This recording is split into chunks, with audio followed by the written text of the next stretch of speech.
Selamat pagi teman-teman semua. Pagi Pak. Rasanya udah jelas semua ya, nggak ada pertanyaan ya. Belum Pak.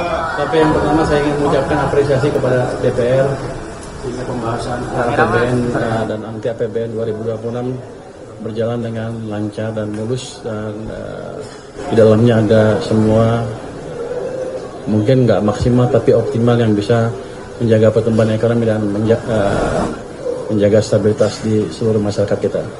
Ada pertanyaan?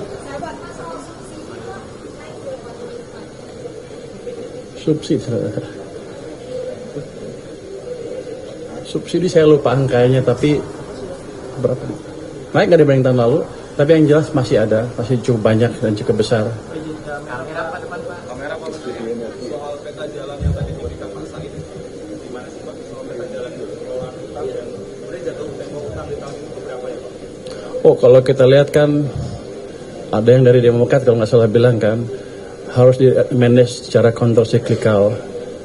Artinya antara lain dia bilang harus di manage secara bijak dan countercyclical, dalam pengertian gini, kalau ekonominya kekencengan ya nggak usah kebanyakan utangnya, tapi kalau ekonomi butuh stimulus ya kita kasih stimulus dari ekonomi, dan mungkin dalam hal itu akan harus menambah utang. Jadi itu utamanya. Jadi batas-batas utang itu harusnya nggak rigid, tapi tergantung pada kondisi ekonomi.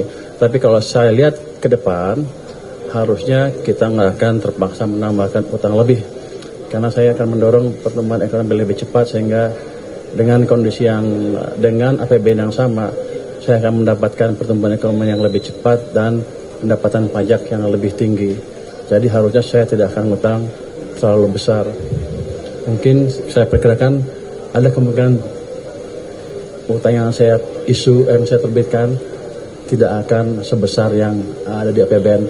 Nanti kita lihat semester pertama tahun depan gimana realisasi pertumbuhan ekonominya.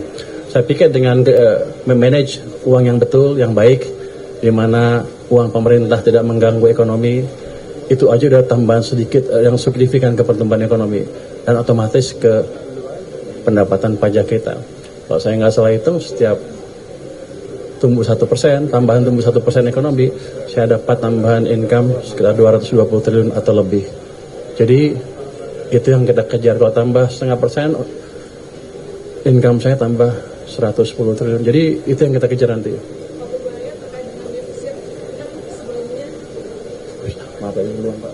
Iya, Pak, izinkan terkait defisit, sebelumnya Presiden menargetkan untuk 0% 2 tahun ke depan, tapi kita lihat APBN yang tahun depan ini angkanya justru naik dari 2,48 jadi 2,68. Nah, ini gimana caranya supaya bridgingnya nanti bisa 0% Pak? Karena market juga butuh kepastian kan soal itu. Anda tadi dengar Demokrat usulnya apa dari Pak Said? Bijaksana dan kontrol siklikal. Itu tadi. Kalau lagi butuh kita dorong, tapi kalau nggak butuh kita kurangi.